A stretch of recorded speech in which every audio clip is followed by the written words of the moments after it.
Tim Commerford, Timmy C, Timbob, Tim.com, Y.Tim.K, Shimmer and T Monkeyer, and Timbo Tones.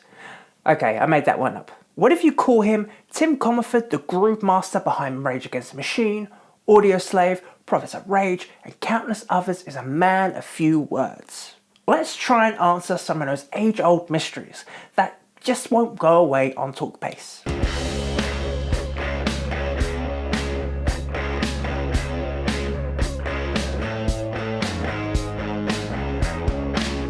The story starts with Zach De La Rocha, the would-be frontman in Rage. He and Tim met in school around 1976 in Irvine, California in the 3rd grade.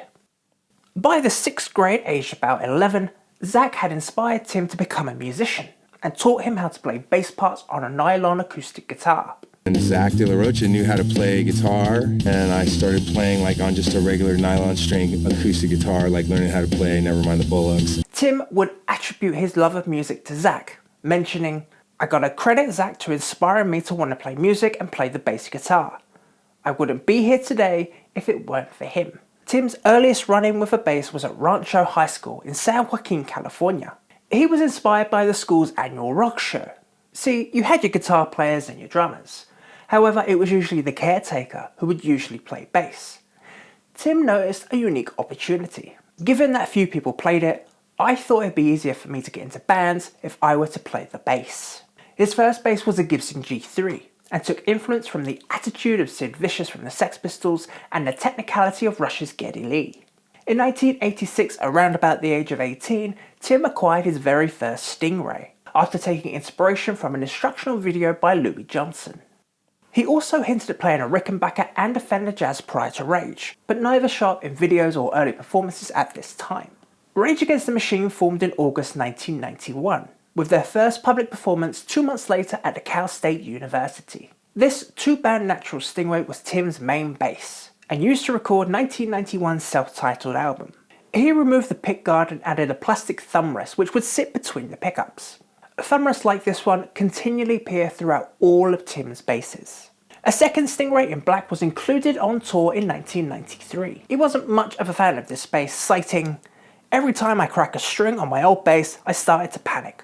Oh no, now I had to play the black one again, which does not sound as good." Tim held on to the main Stingray until 1995, where he was approached by Fender, who asked if he'd like to try one of their jazz basses. Arriving in a natural finish, it too had the pickguard removed and a thumb rest added between the pickups. In fact, in festival footage around 1994, you can see what looks like a natural finish Fender Jazz sitting behind the amplifiers. This natural finish bass then took over main duties, recording 1996's Evil Empire, until it met its fate at the MTV VMA Awards in 2000.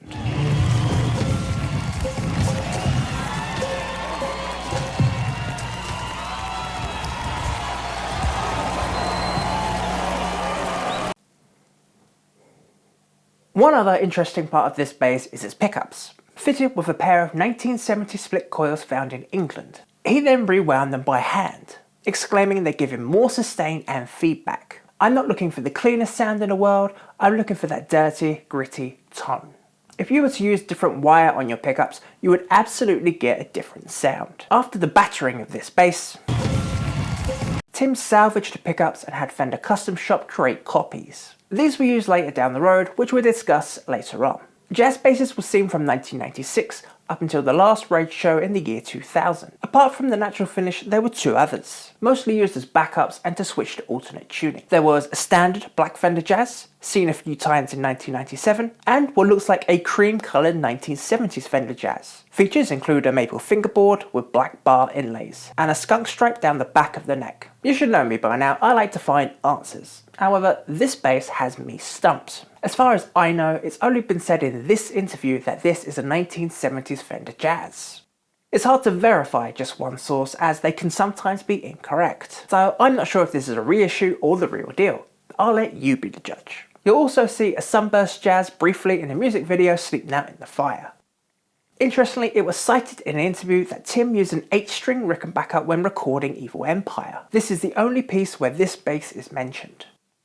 Also revealed in the interview was Tim's love of jazz, being inspired enough to buy 2 upright basses, but nothing about their make or their model. I actually played upright bass for a while. They're beautiful, it's a sport. It takes muscles that need to get developed and practice every day. He cheered. I brought it to a rage rehearsal and plugged it into an amp. It immediately started this low end feedback and blew the front of the bass off the body. So it lasted all of 5 minutes and it was just destroyed and I had to have it repaired. And it has since gone back into storage. Shame. Zach left the band in October 2000, blaming a communication breakdown between the group for his departure. He concluded, "I feel that it is now necessary to leave Rage because our decision-making process has completely failed." Shortly thereafter, the album Renegades was released in December the same year, and mostly consisted of covers. By spring 2001, the remaining Rage members sought to continue their musical direction without Zach. As timing would have it, ex-frontman Chris Cornell just finished a solo tour. Rick Rubin suggested an ice-breaking jam session together. Cornell stated in an interview in 2003, "Within 10 minutes of us just making stuff up and playing, it sounded incredible. We sounded like a band that had been together for a long time. And after some initial disagreements with management, things soon worked out." And that was that. Audioslave had arrived. It was Chris Cornell who came up with the name Audioslave after speaking to Tom Morello on the phone. "We're all on two-way pages now," he pondered. "I got it. Audioslave." Don't ask me why he has a British accent. Recording took place that summer with the self-titled album Audioslave. A Sadowski vintage jazz was loaned and used on the record, which was released on November 19th, 2002. The band's first live debut came a few days later, performing a brief concert on the rooftop of New York City Ed Sullivan Theatre for the David Letterman show. Timbo returns to light with a black Jazz fitted with a chrome pickguard and a rose fingerboard. Following this, we next see Tim Bob in a video release for Koshi, where Tim plays a second black Jazz with a white pickguard and a maple fingerboard. The following Audioslave videos vary between jazz basses already mentioned. The Cream Jazz is seen in Like a Stone and Show Me How to Live. The Be Yourself video is quite interesting, as it shows the vintage, cream, a black, and a natural finish bass sitting in the stand. This looks to me like the original natural finish jazz bass, now fitted with a pickguard. It was only on this bass that Tim added strange different types of pot controls. Sure, the bass got dinged pretty hard, but it didn't break in two, and it's clearly not destroyed, as Tim has stated in the past. The Audioslave World Tour between 2003 and 2004 was more of the same, with Tim mainly playing the black chrome jazz and the natural bass for alternate tunings. For the Out of Exile tour, there were some additions. A Fender Jazz Sunburst with a black pickguard, and a Jazz in Olympic white with a tortoise pickguard. The black Jazz with the tortoise pickguard returned with a reverse headstock from a precision bass.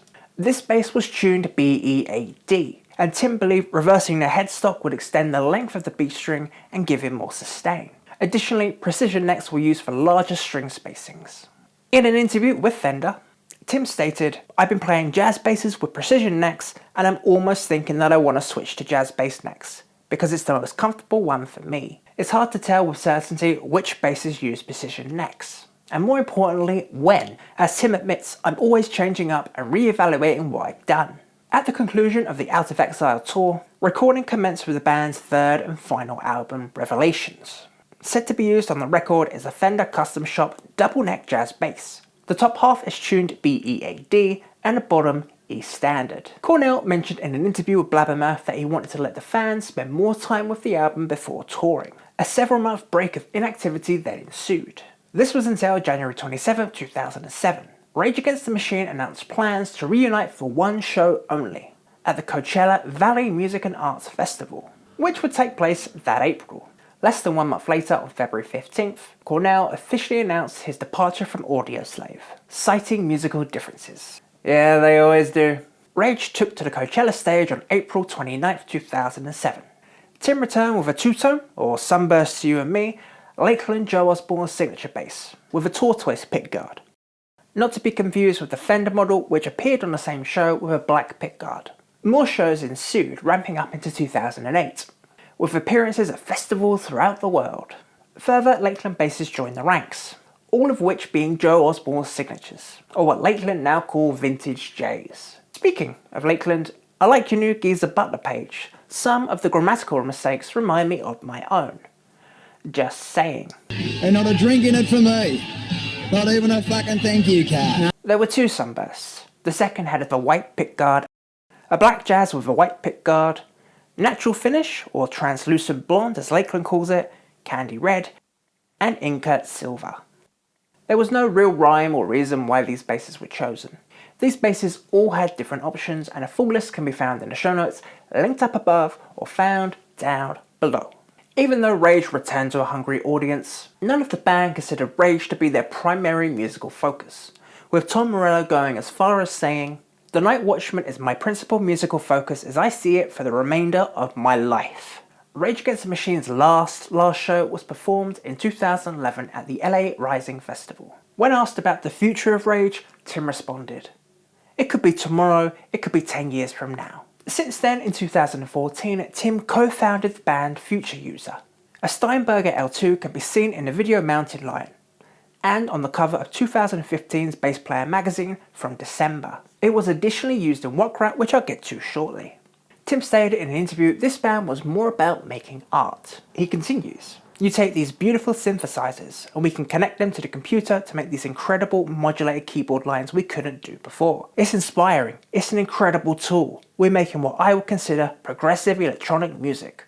We call it progtronic." If you haven't listened to Future User, go and listen to Mountain Lion. It is absolutely fantastic. Wakrat is a band Tim was asked to play for in 2015. He sings lead vocals and plays bass. Laklands were used to record the album and seen in early performances of the band. By summer 2016, Tim was asked if he'd like to try the new Music Man Stingray special, stating he was approached by Brian Ball, the grandson of Ernie Ball, who wanted to make him a bass. They're rebuilt from the ground up and improve upon the classic Ray 4, featuring improved neodymium pickups, 18-volt preamp, and body contours.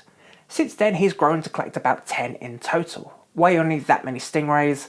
I'll never know. Stingray specials can be seen in the Prophets of Rage show in 2017 and the brief Audioslave reunion.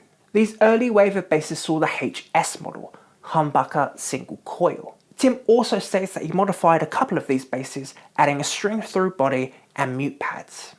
In more recent times, you'll see the HH models, humbucker. The Prophets of Rage album also saw Tim using a Rickenbacker around 2017. He holds two different ricks, and the extent of their use has not yet been confirmed. More details for all of these basses can be found in the show notes. Before Tim started to rage against the machine, he was rocking a Fender 2x15 bass cabinet with a matching Fender Bassman head. In one of the first public performances of Rage Against the Machine, we see Tim using two SWR Glire 410 cabinets. It most likely had the matching SM900 head, and he used this rig until May 1993. Following this, we next see the Ampeg 8x10 and two 115 cabs. Hidden out of view are two Ampeg SVT2 Pros and one for backup. Now is a good time to talk about Tim's style with these amplifiers. See, they're not just there to look cool and be loud, although they are kind of awesome. No, they actually serve an artistic purpose. I started realizing that my role had to do with how I play when Tom would solo, which he does quite often, or when he makes weird noises. The bass was left alone as the only instrument playing melody, and I wanted it to be heard. So I knew I couldn't just keep one tone happening throughout every song. I had to have some way of jumping it up and making it more exciting. So my role has been trying to fill the gap that a rhythm guitar player and a bass player would normally fill. When recording Evil Empire, Tim was adamant that dubbing a rhythm guitar didn't sound good enough. They decided they needed the bass to occupy the same section as a rhythm guitar. However, when Tim hit his distortion box, there was always a clear loss of bottom end in his sound. Producer Brendan O'Brien suggested Tim get an A-B rig, meaning that one amp, when punched in, is solely dedicated to distortion, and the second amp is always clean. He can then fulfill the whole sonic spectrum during solos without the need of a second guitar. Tim beamed at this new discovery in an interview. "When I hit the box, it's like a second bass player joining the band. Every other bass player who hears it, they just go, 'Oh my god, that's the most awesome sound I've ever heard. I only wish I would have done this 5 years ago.'" If you're into aesthetics, it's around this time in 2000, and additionally again in 2010 during the last Rage shows, where the speaker caps become torn and spray painted. During Audioslave, he makes further changes. using 2 Ampeg 4x10s, one 4x10 PR, and one 115. Eventually, the 15-inch cab was removed, leaving behind 3 410 cabinets. You'll notice this rig is a bit lopsided, as one of the amps has a bass reflex port. It's around this time where Tim played with the idea of improving the AB rig setup, adding a third SVT2 for an additional level of distortion, encompassing a clean sound, an overdriven sound, and full-on distortion. By early summer 2003, Tim was experimenting with a Mesa Impulse 600 for his clean sound, praising, "The Impulse is sick for a clean tone.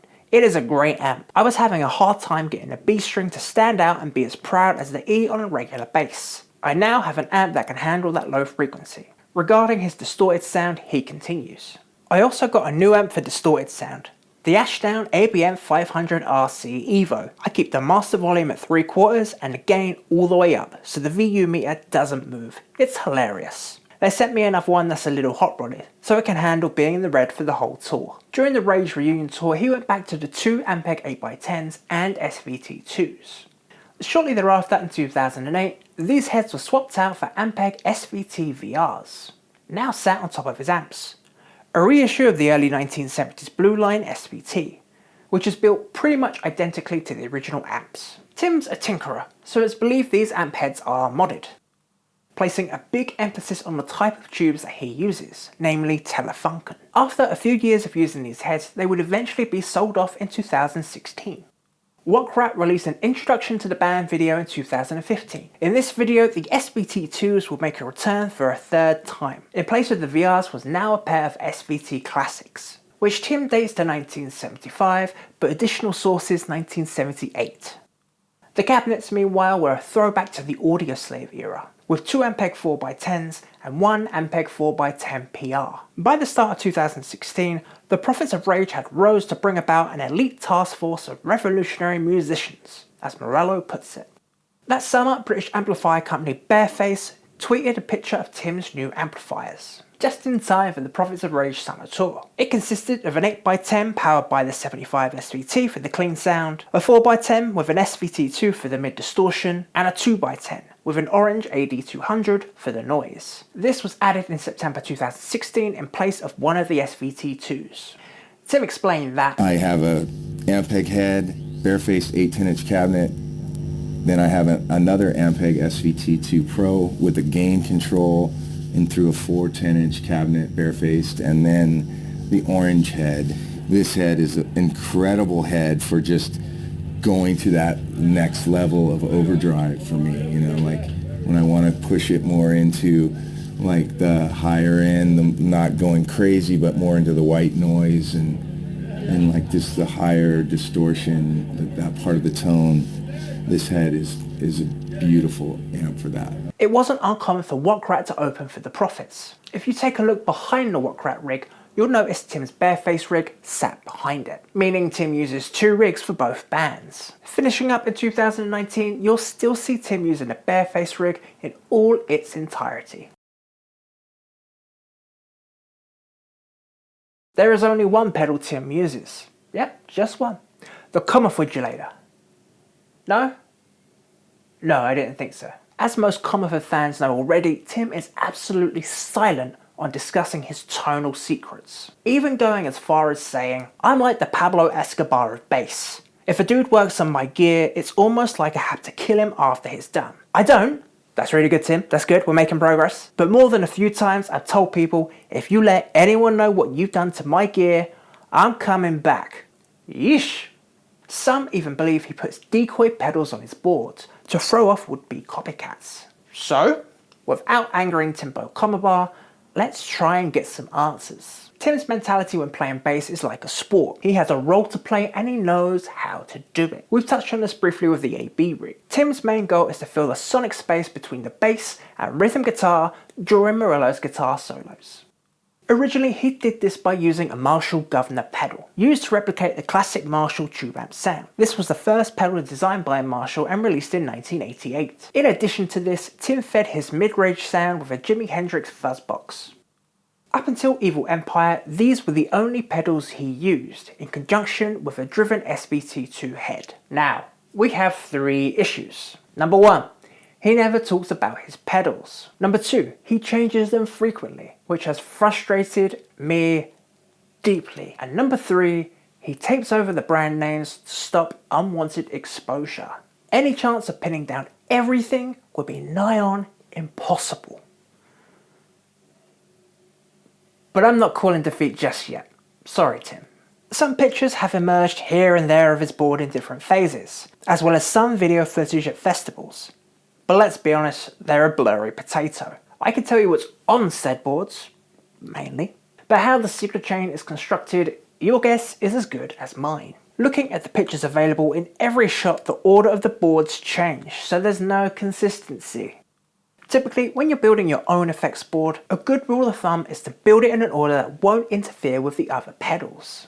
For example, dynamic effects go first, like a compressor, then distortion, modulation like a chorus, time effects like a delay, and volume pedals. With this in mind, here's my take on Tim's gear.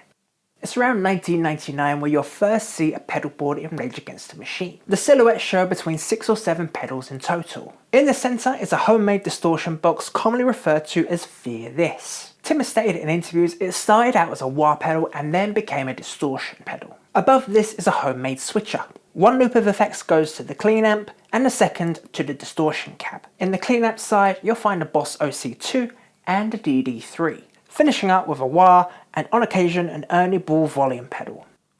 In a 2017 interview, Tim mentions that his custom boxes sound better with the help of an MXR micro amp. Microamps or line boosters regularly appear throughout his boards, so it's likely the pedals on the right hand side of his board are just that. As you'll see, they change very frequently. When Audioslave actually rolls around, we get some definitive answers. First off, you'll notice the 2 Dunlop bass wires with a small plank over them. They're wired in parallel, meaning one goes to the clean amp and one to the distro amp. The orange unit at the top is an Effects Punch Factory compressor, then a micro amp and the Fear This box.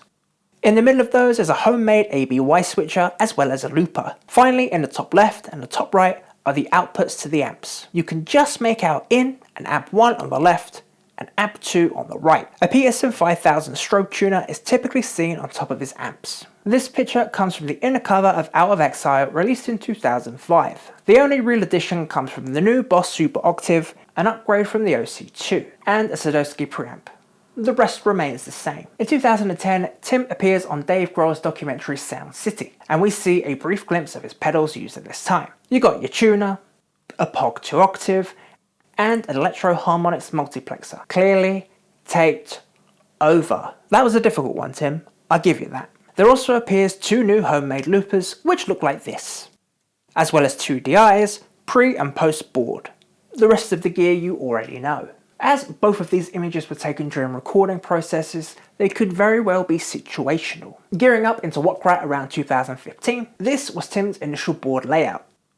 You got your DI, Tech 21 bass driver, and Ampeg SCRI with a preamp and overdrive option, and towards the back looks to be a Keeley C2 compressor. More footage of the band came out the following year, with another glimpse of his pedal board. Cited was an MXR Blue Box, an Octave Fuzz, and a Soundblocks 2 bass multiwave. This was supported in interviews and Facebook posts at this time. When Wakrat started touring, we finally hear Tim speak openly about his rig, probably for the first time. Firstly, in a written interview, it states the usual gear as well as a return to the Marshall Governor and MXR Phase 90.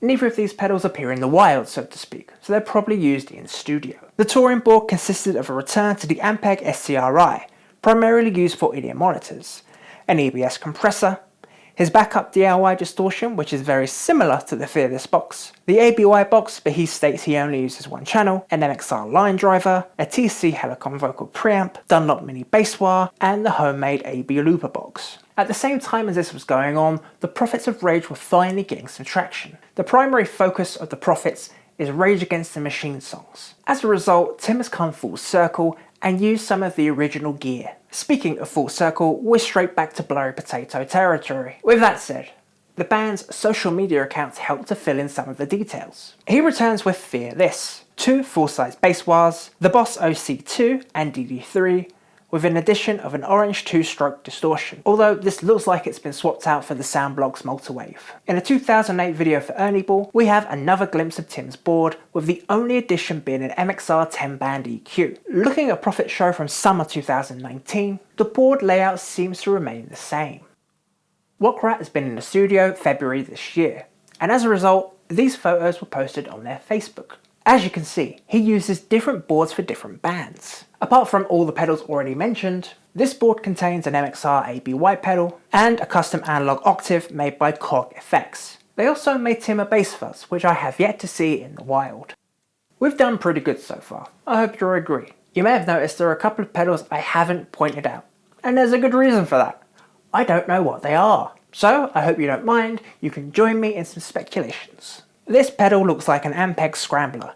Its size, shape and features are consistent with the pedal on this board. Note the jagged edge lines around the knobs and the placement of the text. As Tim has used the SCRI, it isn't too much of a stretch to try the pedal version. It's possible there's a second one at the back of the board. The pedal to the left of this matches the profile of way huge pedals.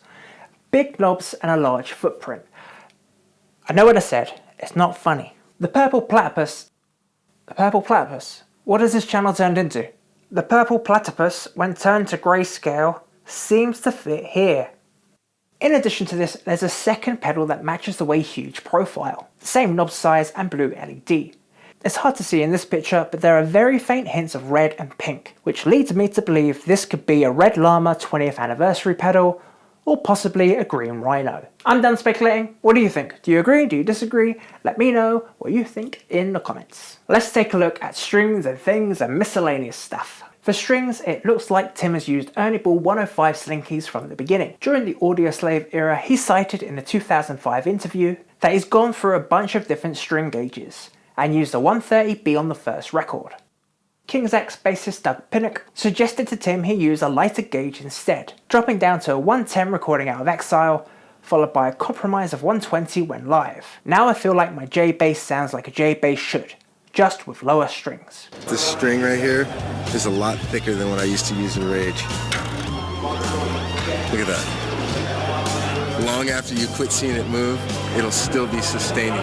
Right now it's thundering. If it's in a PA system, we can't even talk right now. When recording Wakrat in 2016, the Lakland basses were strung with Roto Sound True Bass nylons. Tim explained they're the ones that Paul McCartney used. Until he got those new Stingray basses, then it was straight back to Ernie Ball. We touched briefly on pickups. The original jazz pickups that Tim used get a lot of attention, and as I said earlier, they were sent to Fender Custom Shop to have copies created. In an interview with Fender, Tim expressed he still has the ones that Fender made him. When he's having pickup issues, he likes to try these ones first. They're always cool, they always work out, but I remember when I was 8-being them with the original ones.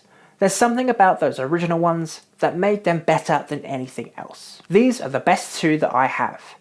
It could be construed he uses these pickups as a control when testing different basses. The Lakland Vintage J's have their own split coil pickups. A few of the other Lakland basses look like they could be fitted with Bartolini single coils, as Bartolinis tend to come stock on other Lakland models. Tim's new Stingrays, depending on when you see him, tend to have the new neodymiums or Nordstrom Bigmans. Other gear you'll see with Tim are Hipshot tuners. These replace the stock tuning key on your headstock with a new little lever. When switched, it'll automatically drop down to a designated position. In Tim's case, that's going from E to D. You can tune up to E and carry on like nothing ever happened just by returning the lever back to its original position. Most of Tim's Fender Jazzes started out with Badass 2 bridges, but these were eventually replaced with GoTaff bridges.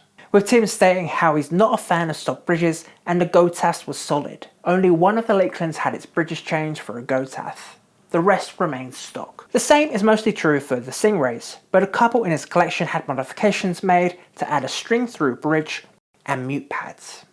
Take a look at the show notes for a list of everything mentioned in today's episode, including all the little details I couldn't fit in. I had a lot of fun learning about Timmy C, so I hope this puts to bed some of the age-old mysteries. Timmy C, if you're out there, drop me a line, tell me how I did, I'd love to know. In the next Know Your Bass Player, we're going to be taking a look at Dave Ellefson from Megadeth. But if you don't like Dave or Megadeth, tell me who you do want to see in the comments down below. Thank you very much for watching, and I'll see you next time.